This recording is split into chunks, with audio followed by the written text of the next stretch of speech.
What's up, guys? It's me, Ronick, the best person in the world. Thank you for coming on to this episode. I bet you loved the last one. Anyways, I have some quick news. So basically, from now on, I changed my schedule on the episodes. It's gonna be just every one episode every week. So if you want to come check them out, uh, that's the new schedule. Anyways, enjoy this episode. I interviewed the model of Lilia Creativity, and I got to learn about her background and just how she became a model, especially after becoming while she was in the army, which I think is a really interesting story. Anyways, enjoy this. I hope you have a good day. Fantasy and lifestyle model, born and raised here in Washington State.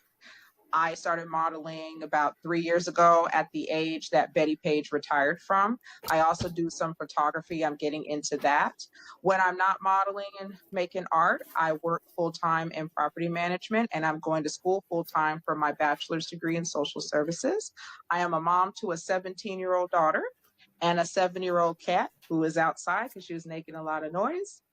And I am very, very happy to be here and talk about my modeling experience with you all. So thank you so much for having me. Absolutely. Thank you for coming on. So, why did you become a model in the first place? Or are you just starting yourself? I would say I'm still just starting myself because I've only been doing this for 3 years and I'm trying new styles at the moment. But when I was in high school, I was really interested in alt models. The one that stood out to me the most was Masumi Max, who was an alt fetish model. And unfortunately, she just passed this year. And just the style and the hair and the tattoos and everything like that, that really piqued my interest. But unfortunately, growing up in a very toxic household where dysfunction was normalized, I didn't think I was pretty enough. So I was, constantly being told I was ugly and stupid. So I never got into modeling until I was in my 30s. And I started following models like Gasmin Rossi, Mae Musk, who is Elon Musk's mother. And these women are, in their 60s and 70s still modeling. So I contacted a burlesque model that I was following, and she does photography, and she was asking if anybody wanted to do a shoot with her. And I booked a shoot with her, and we did a lifestyle shoot. And I was so happy that I finally took that plunge. And I've just been doing different shoots left and right since then. But that's what got my interest in it was when I was in school and just seeing like all these different alt models. Have you ever been interviewed before? For jobs, yes. For things like this, no. No. Oh, how come you decided to come on my show then? Well, Lilia Creativity, who is a photographer that I've shot with, I want to say 3 times now, she had contacted me and said that, she had interviewed with you. And I was like, you know what, I want to do that too, because I'd love to share my experience, especially as a model of color, because some people think that we're not really out there, especially when it comes to alt modeling. And I'm here to show you that, yeah, we are out there. We want to be seen. What was your upbringing like? How did you grow up that kind of brought you into this? So, as I said, I was raised in a very toxic household, unfortunately. Yeah. I hope you don't mind if I get a little too specific. I can give trigger warnings if need be. No, it's fine. You're open to say anything you want. Okay, thank you. So I was the 4th child out of 5 kids. And my dad had 3 kids from a previous marriage, and then there was me and my younger brother, and we're all spaced out. And unfortunately, my father was a lot like Mr. from The Color Purple. He was very misogynistic, and he didn't really care too much for Black women, despite the fact my mom was a Black woman. So I heard a lot growing up, just a lot of negative stuff about Black women and a lot of bigoted things about white people, despite the fact that our neighbors were white, our friends were white, whatnot. And then my mother was kind of the same way, but she had more disdain towards Black people in general. So just being raised in this household where you're not really getting the guidance and structure that you need to prosper in life, and you're not getting the validation because you're constantly being called out your name. You're constantly being told black is ugly, how stupid you are, and all this. And you're constantly getting hands put on you and being made to believe that that's normal, that that's okay when it's not. So my upbringing was pretty rough. And unfortunately, I was not one of the nicest of people in school. So there was a lot of folks in school I was very nasty to that didn't deserve it. And there was a lot of people in school I was nasty to that did deserve it because I matched their energy. But yeah, my I think my upbringing was one of the reasons why I wanted to get into modeling, because this has really helped me with my mental health, and it's really helped me feel seen and just feel that, know what my self-worth is, because in the past my self-worth was just vacant. My self-esteem did not exist. So this has really helped me to know what my worth is and to know that I am beautiful, and that those things that were being said to me, that was their own projections. It had nothing to do with me. So, like, wait, so I'm just trying to clear something up. So your parents were black and they hated black people? Am I, Yes. if you don't mind me asking, how does that really work? Well, for my mother, she was born and raised in Washington. So she grew up around primarily white people. And her mother was just a very, very nasty woman, and would just say a lot of just really kind of nasty things about my grandfather. And all her friends were white and everything, and she kind of acted like that those are the people that you want to be around, and that if they're the standard you should hope to be. So you want to be successful and educated like your white friends. Don't be like, black people, because they're ignorant and all this. So my mom unfortunately internalized a lot of that and projected that onto me. My father is very complicated because, like I said, he's like Mr. from The Color Purple, and I don't know if you've read the book or seen the I movie. haven't, but I Yeah. understand completely what you're saying. Yeah, and he came from a family of 16 kids, and he told my mother, "I love my brothers and I hate my sisters." Because, well, one thing, he didn't want to have a whole lot of kids because he said that the older ones were always taking care of the younger ones. But I don't really know why he had such a strong disdain for my aunties. But he just spoke so poorly about them, and then would talk so poorly about me and then other black women that he had issues with. So I wish I had gotten a degree in psychology, because I would like to go inside their head and figure that stuff out. But I think it was just from their own personal experiences and perception of things, and they just tried to teach me that and project that onto me. And I was in the military. So when I went into the military, I was stationed on the East Coast, and I was around people of all different backgrounds. And I think being exposed to that diversity really helped me open my eyes, because I think that was another reason too. They weren't exposed to enough diversity. Despite the fact my dad was in the Navy and stuff, but I think he mainly worked around other black people. But just when you're not around a lot of diversity and whatnot, it can be kind of easy to stereotype or look at other people who look like you a certain way. You just mentioned you were in the army, I believe. How did you go from that to being a model? Like, that's like a Okay. huge transition. It is, yeah. So I was in the army back in the early to mid 2000s, mid 2000s. And when I got out, I got into customer service. That was my first civilian job. So I primarily have been working in customer service for almost 20 years since the army. But I had a coworker who had done some modeling while she was in the army. She was also a belly dancer, and I never forgot that. I always kept that in my mind. It's just, with working and going to school and taking care of my daughter, I just put that on the back burner. But once I got into my 30s, I said, you know what, you're not getting any younger, but you still, got some youth in you. Go ahead and start doing it. Go ahead and start doing the modeling. So finally took the leap 15 years after I got out of the army and everything, and said, might as well just take a chance and see how it goes. So it was just basically a leap of faith in a sense. Yes. Are you happy with your decision, or would you do something different if you never went into modeling? I'm very happy with my decision. I think one thing I really wish I had done was get into photography a little bit sooner so I could do my own photography. Because right now we just using the Android, and I'm currently saving up to get my own Sony camera because I love me some Sony. But I think I would have probably done that first, was learn more digital photography, and then get into modeling so I could do my own stuff. So you wanted to become a photographer, also alongside being a model? Yes, I believe they call them a modelographer or something like that. You model and you do photography. No, Yeah, I'd like to do that. that's very rare. I've never like you usually hear it's one or the other. But Yeah. I think that's kind of not cool. Is there a place like people could check out your work? Yeah, as of right now, people can see my portfolio on Instagram. I have two Instagram pages because the second one is a backup. I am hoping someday to be approved to join Model Society, which is a wonderful website for different models and photographers, especially if you do like implied or art nude. That's a really good platform for that. And I've done a nude art shoot. I want to try to do more, because I'm really into body positivity and just, Yeah. that healthy bodies come in different ways and really wanting to promote that. But right now you can find me on Instagram, and then hopefully you'll see me on Model Society. So what was your first what was your first job getting into that? My first job getting into modeling. Yeah, like when you first like after you took that leap, like what was the first like actual job, like paid job or whatever you want to call it?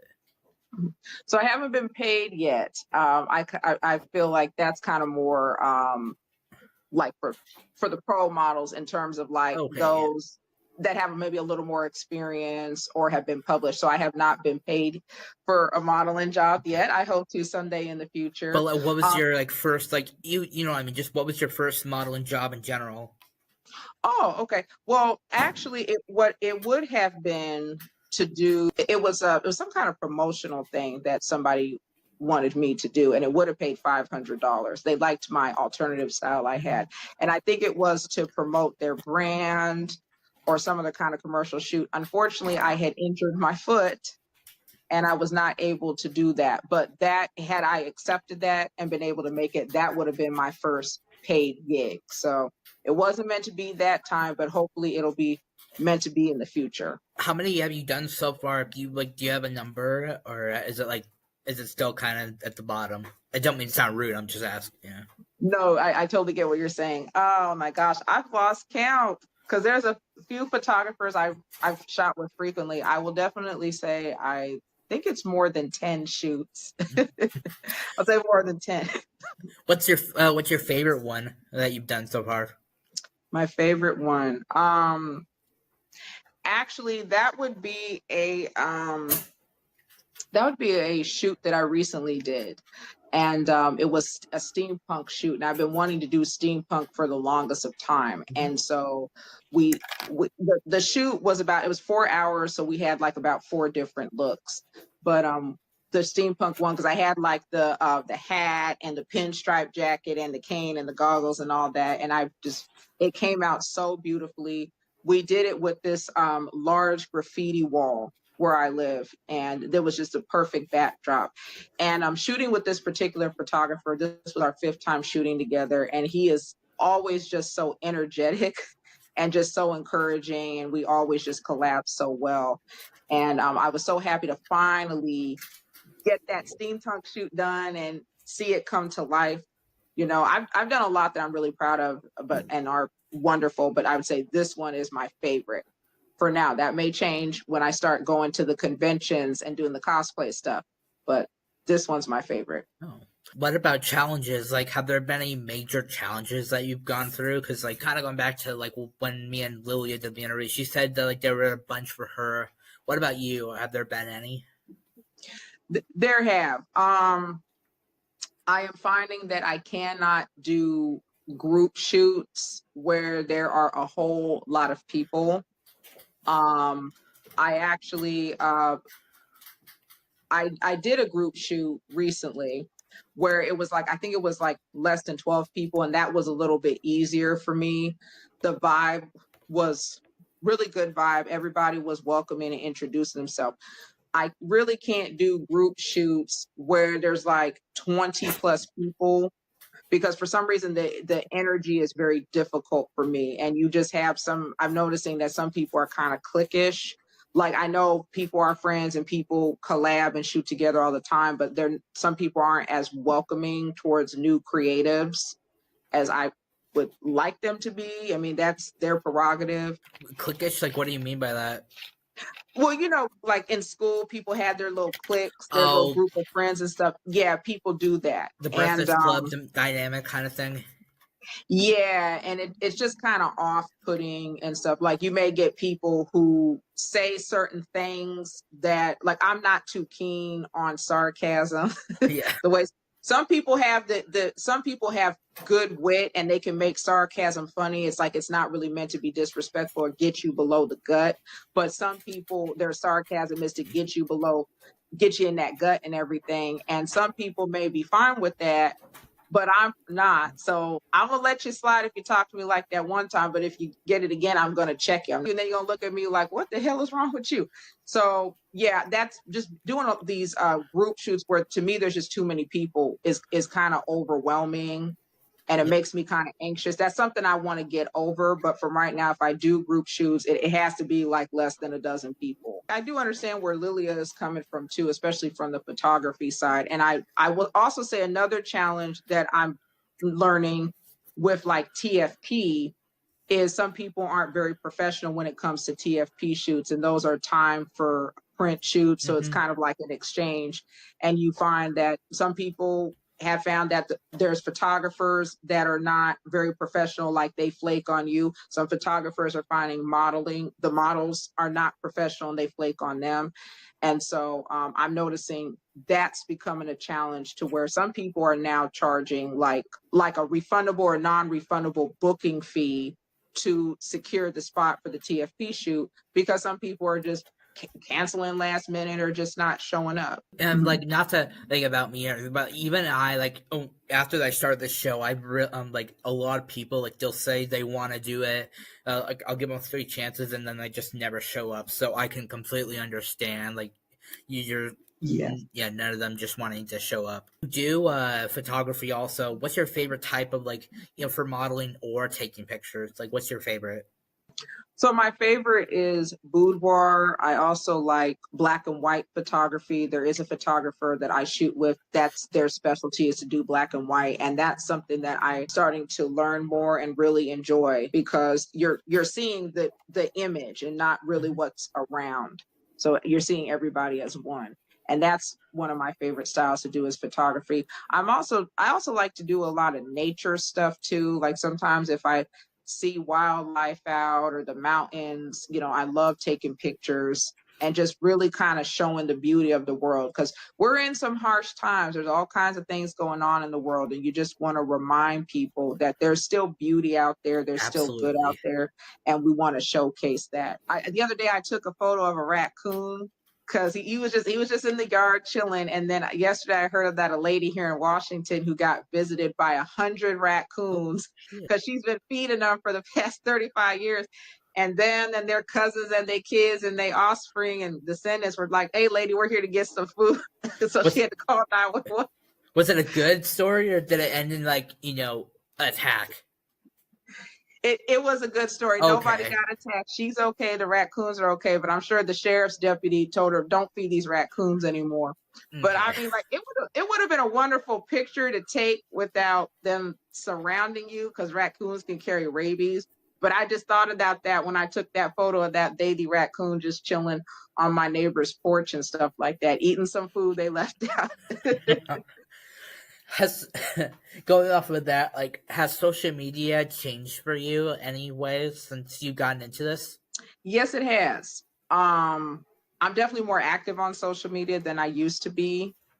I also find that I found a pretty good support system via social media. I'm also finding that some people are not I'm a plus size model. So sometimes people have a view of what plus size models should look like, that you should look like the model Tess Holiday, or you should look like model Ashley Graham. So being on social media and doing plus size modeling, I'm seeing more models of different body types and different sizes and whatnot. And that's really kind of been more inspiring for me to continue to do what I do. and continue to try to promote that a little bit more. And I've also found that I'm learning not to care what people say.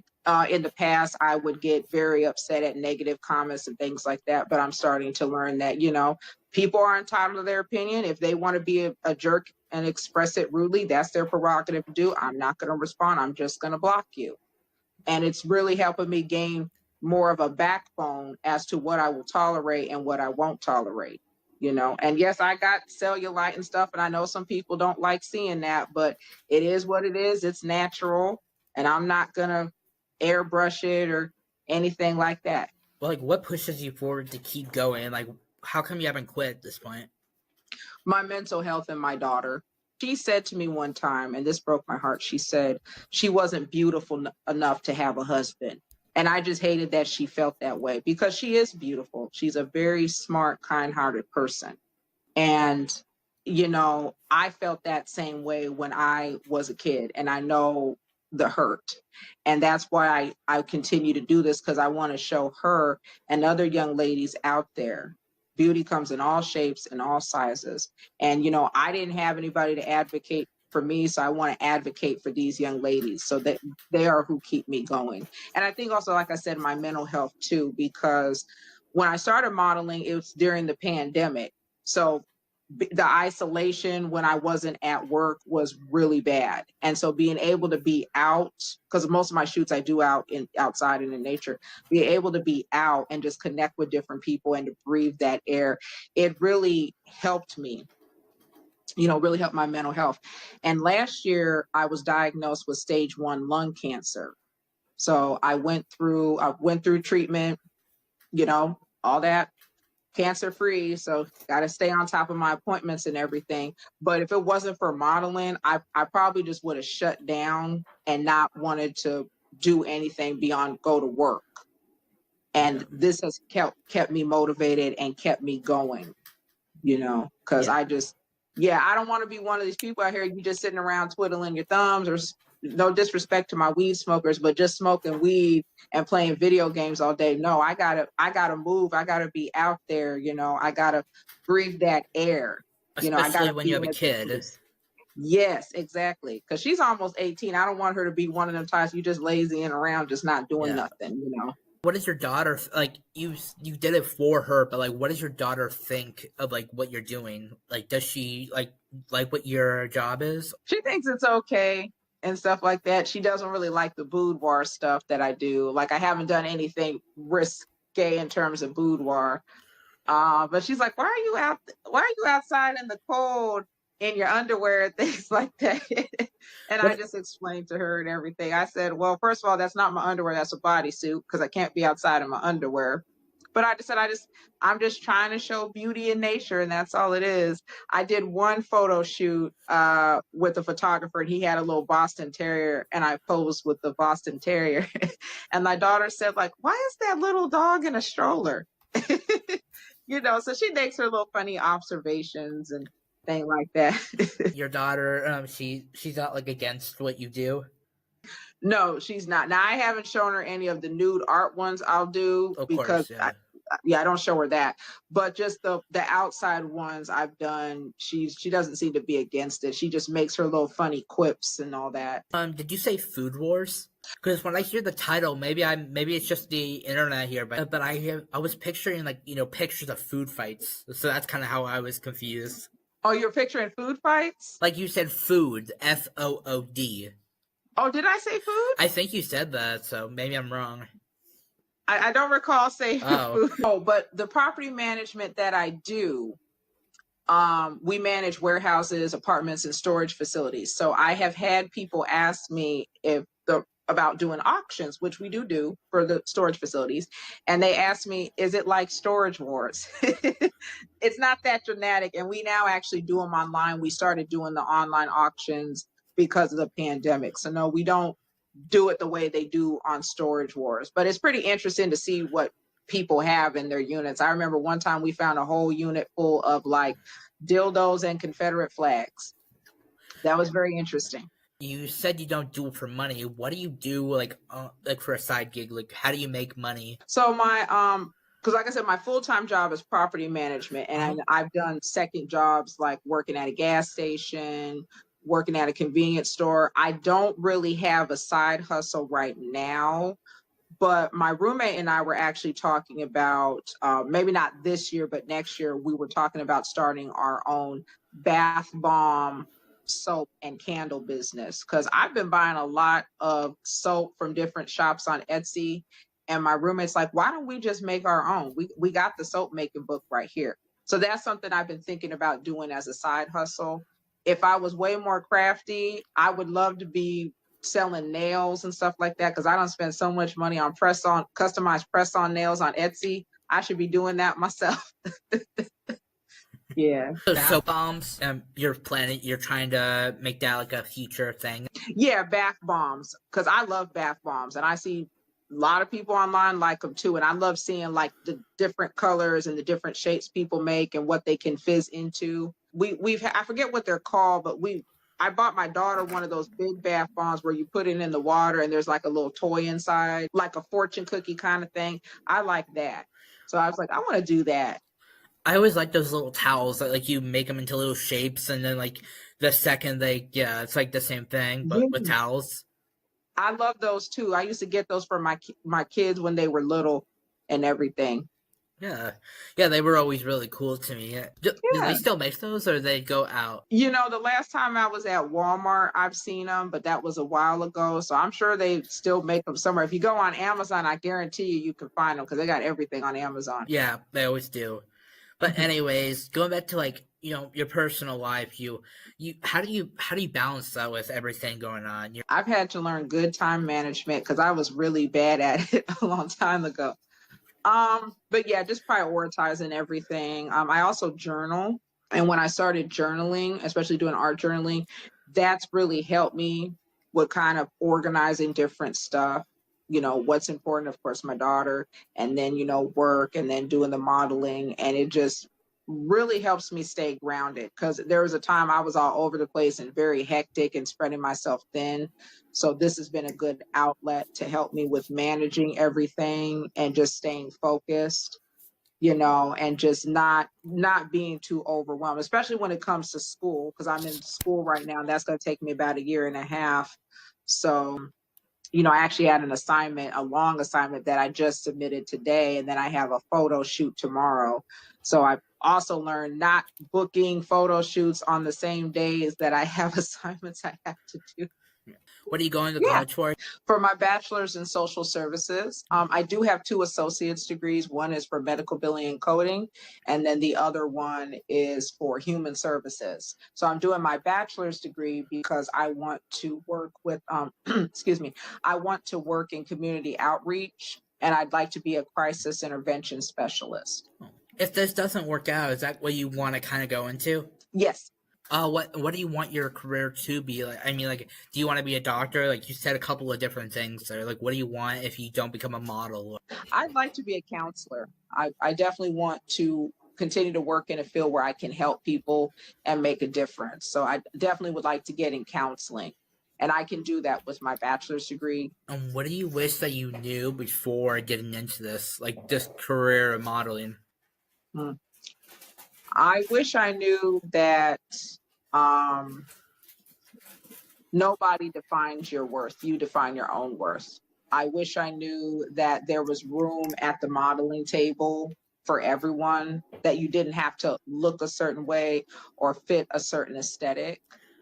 It's Because then I probably would have gotten into this a little bit earlier than I did. Um, and I just wish I had known those things beforehand. You know. so it's not just like it's not like the Barbie doll thing where it's just one person can fit it. Yes. Well, before we do end, you get 15 seconds to share anything, company, website, just anything you want to share out, and go. I want to give y'all a word of advice. Okay. The energy you put out there is what you get back. Okay. So make sure we're putting out good energy out there because you want to get that good stuff back. Well, thank you for coming on. I'd love to have back if anything you want to talk about. Yeah. Well, thank you so much for having me. I really appreciate this opportunity.